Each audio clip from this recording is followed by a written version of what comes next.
In this video, we're going to be taking a look at Transformers Studio Series 73 Revenge of the Fallen Leader Class Grindor. So back in 2021, Hasbro revealed a couple of Michael Bay Revenge of the Fallen figures for Studio Series. And that was literally it, other than Studio Series 71 Dino.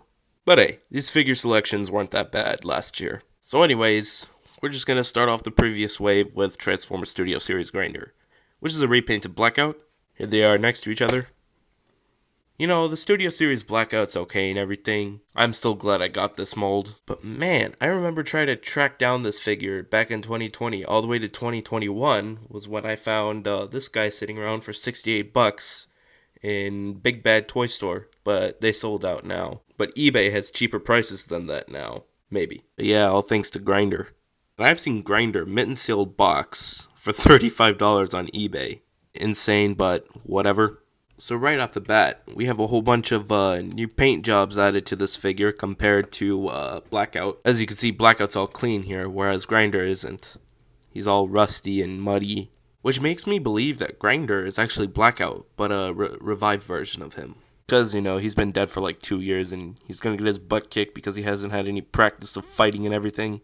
And I really like the paint job on this figure, especially with the dirtiness of him. But I can't help but notice that there's mud in like weird places. His head sculpt is awesome. And the silver painting on his head. The type of gray or blue-grayish painting that they use for the helicopter is a little bit darker than this one.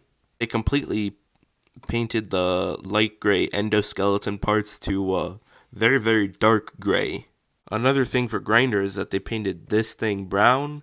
They added a gray, bluish detail over here. Whereas in Blackout, they kind of missed those parts. So mostly all this kibble over here is pretty much screen accurate. Except for the arms and the back. Spoiler alert, this figure can kibble fix himself. Oh yeah, the thing about Blackout that Grindor doesn't have is that his little rotors over here, they're tight. Whereas Grindor's not so much. So yeah, that's going to be a little annoying to film during transformation, but I'll figure it out. Almost forgot to mention another thing they've completely painted is this thing, in which the paint on mine is chipping. That's why they didn't do the paint for this guy. Before we get into anything else, let's just start off with the accessories. So first off, he comes with his rotor, which is supposed to be his weapon, but it just snaps in like that. It serves literally no other purpose other than this. If you want, you can pretend that this is his gun, or if you want, you can put the rotor this way. So yeah, it looks a little better. Oh yeah, so also he comes with Ravage, which has ball hinges on all of his limbs, and this. So yeah, they paid a whole lot of attention to detail. Painting, not so much, but it's okay. At least they painted his eye. His nasty one eye. To be honest, I really think Ravage should have came with Deluxe Class Revenge of the Fallen Soundwave. That way, Grindor could have came with Revenge of the Fallen repaint of Scorponok, but that never happened. Oh well, it's okay. Another thing to point out, you could put Ravage right here. Oops. Snap his little arm off. So yeah, that's pretty much it for accessories. Now let's get down to size comparison. Of course, here he is with Transformers Studio Series Blackout, Studio Series Bone Crusher, Studio Series Brawl, Studio Series Movie 1 Starscream, Studio Series Movie 2 Megatron, Studio Series Movie 1 Megatron, Studio Series Shockwave, and Studio Series Dark of the Moon Megatron. At the time of this recording, I do not own any of the Transformers 2007 Blackouts, and do not intend to get one right now. Oh yeah, I also forgot to do a comparison of Grindor and Blackout's tail rotors. So yeah, let's get down to articulation now. First and foremost, ball joint at the head, swivel joints, ups and downs. This was meant to tab in, but for some strange reason it doesn't want to tab in, thus turning his shoulder into a butterfly joint. Bend at the shoulder, bicep swivel.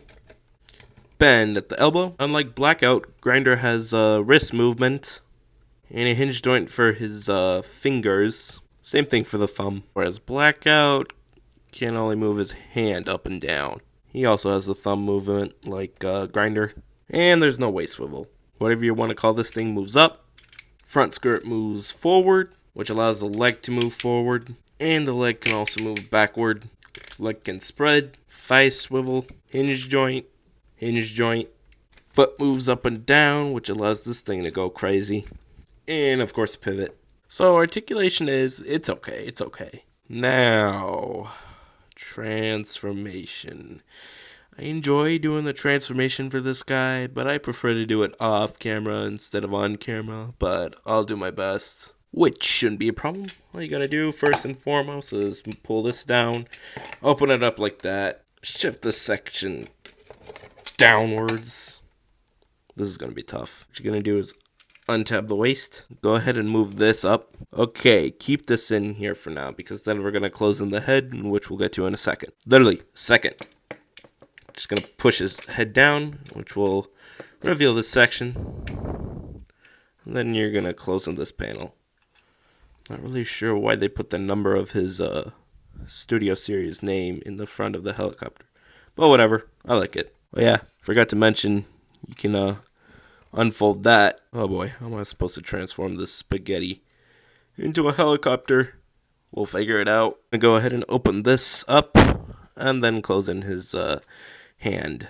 Then you're just gonna unsnap this. Be careful, because they're very hard to unsnap. So what you're gonna do is you're gonna rotate, pull this tube in, open this panel that tends to pop off all the time to that section, and then you're just gonna open this up, and then you're gonna tab it all into place. Then you're just gonna fold these panels in. You're gonna fold these panels in as well. Then we'll work with the legs. Straighten the double hinges like this. Push his foot in like that. Move this to the side right over here. Open this up. And then rotate it. And then you can close in this panel. Then what you're going to do is you're just going to open his wheels up. Open up the front skirt. Push his legs up. Then you're going to fold in his legs, but then you're going to have to push this up so that way you can fold him in. Make sure you snap this in. Then lastly, you're just going to fold his arm in. You do the same thing for the other side. Then you push these, I don't know what they are, but look important pieces right there. Then finally, you're going to tab this over there. And then you're going to fold this rotor out. Then you do the same thing for the other side. Then you're going to come back to his accessory.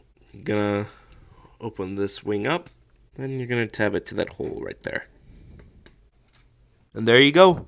There you have Grindor in his alternate mode. For context, this vehicle is named the MH-53 Pave. I think the helicopter that Grindor transformed into in the second movie was a little different. But I know for a fact in real life this thing is massive. And Hasbro kind of took the massive thing a bit too far. I mean, look at this. It's a little big.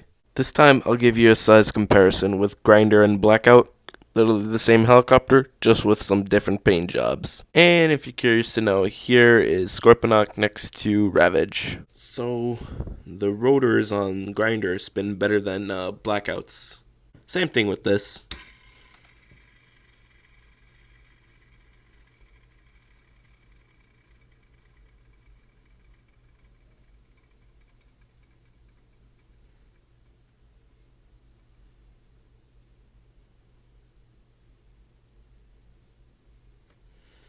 Yeah, this time they painted the yellow highlights that were on this window, whereas Blackout didn't have that. What I don't understand is that they put the gray part in the front of Grindor's helicopter mode.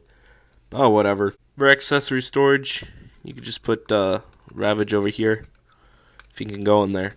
He's not going in there. Oh well, there we go. Got him in there. However, what I find funny is that they couldn't hide the mud on his arm. Over here we got the USAF logo, United States Air Force, and the Marines logo. There's that danger, keep away sign right there. Come on, focus. It's not going to focus. Anyways, here's the rotor. And there's this red dot right here. And for scale, this figure's a little big, especially in the alternate mode. So, overall, final thoughts? This figure's awesome, okay? Definitely recommend picking him up. Blackout has always been my favorite character for the Decepticons in the Michael Bay verse. Mainly because of his performance and the way he looked. The way he looked was awesome, okay? And I like Grindor too, but technically Grindor is Blackout. Grindor's good, but not as good as Blackout's performance. Anyways, I'm glad Hasbro went out and made a Transformers Studio Series Blackout, and eventually made a Grindor, which was way much better than Blackout. So yeah, that's pretty much all I had to say for Grindor. Oh yeah, remember that stop motion that I put out a couple days ago? Well, that thing's at 1,100 views. And my subscriber count has risen up thanks to the stop motion as well. It was at 564, now it's at 586. So thank you very much, guys. I'll be sure to do more reviews like this and stop motions like this in the future, so stay tuned. And just to give you context, I'll be uploading twice a week. So yeah, that's pretty much it. Be sure to subscribe, leave a like, share with your friends, and yeah, see ya!